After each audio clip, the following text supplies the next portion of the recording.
Please don't forget subscribe to the channel and hit the bell to get notified of new daily videos. When I inherited Aunt Me's old house, I knew it would be a project. It sat on a sprawling, overgrown lot, far from town, smelling of dust and forgotten dreams.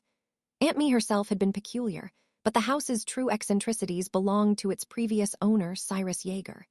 He was a local legend, a reclusive artist known for his specimens and assemblages, strange taxidermy and sculptures of found objects, some bordering on the macabre. I'm Gina Pollard, and for the first few weeks I was just trying to clear out decades of clutter. The house had a labyrinthine quality, with nooks and crannies Aunt Me had never even used. One evening, while chasing a draft in the basement, I noticed a section of the stone wall that seemed slightly off. Pressing against it, a faint click echoed, and a heavy slab of rock swung inward, revealing a small, windowless room I never knew existed. My flashlight beam cut through the thick darkness, revealing a single, imposing object, a cabinet.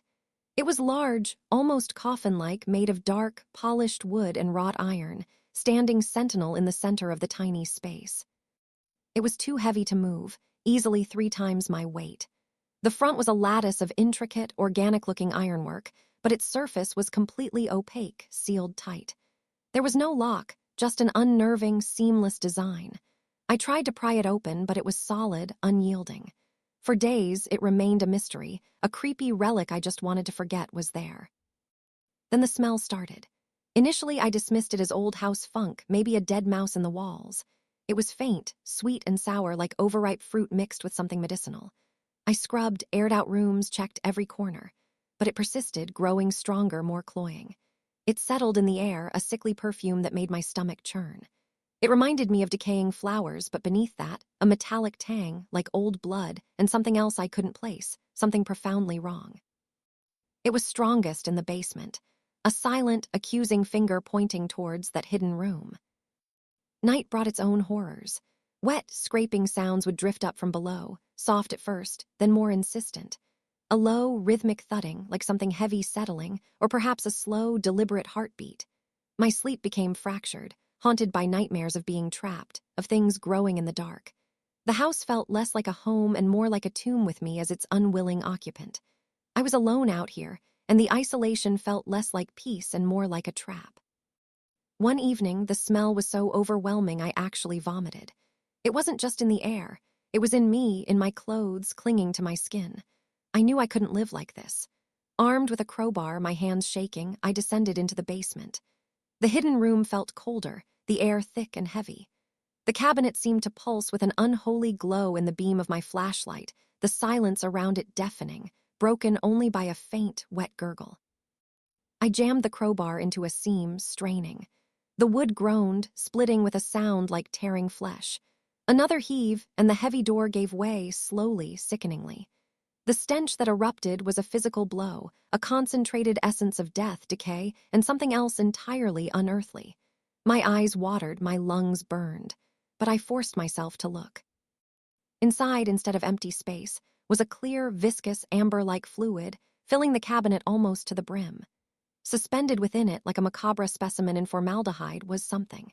It was vaguely human, a grotesque sculpture of flesh and bone, twisted and elongated. Its skin was translucent in places, showing veins and sinews, but its face, though distorted, had features I'd seen in old photographs of Cyrus Yeager. Its eyes, milky and wide, seemed to follow me, and it was moving. Slowly, almost imperceptibly, its chest expanded and contracted, a faint pulse visible in its neck. Taped to the inside of the cabinet lid, preserved from the fluid, was a brittle, yellowed note. I yanked it free, my eyes scanning the spidery script, fear chilling me to the bone. To my inheritor, the one who possesses the curiosity to open the gate. This is my grandest work, my ultimate transformation. I have transcended the mortal coil, perfected the preservation of self, and achieved the final form of my art. The specimen you see before you is not dead, merely in transition, awaiting completion. You, dear Gina, are the vital catalyst. Your presence, your awakening of my final exhibit, has set the next stage in motion. Welcome. We are together now. I dropped the note, my breath catching in my throat. The thing in the cabinet, Cyrus, let out a soft, wet sigh. Its milky eyes were fixed on mine, and I swear the barest hint of a smile stretched its grotesque lips. I didn't call the police. Who would believe me? And what could they do? It isn't dead, it's just waiting, and I'm here alone in the house with it.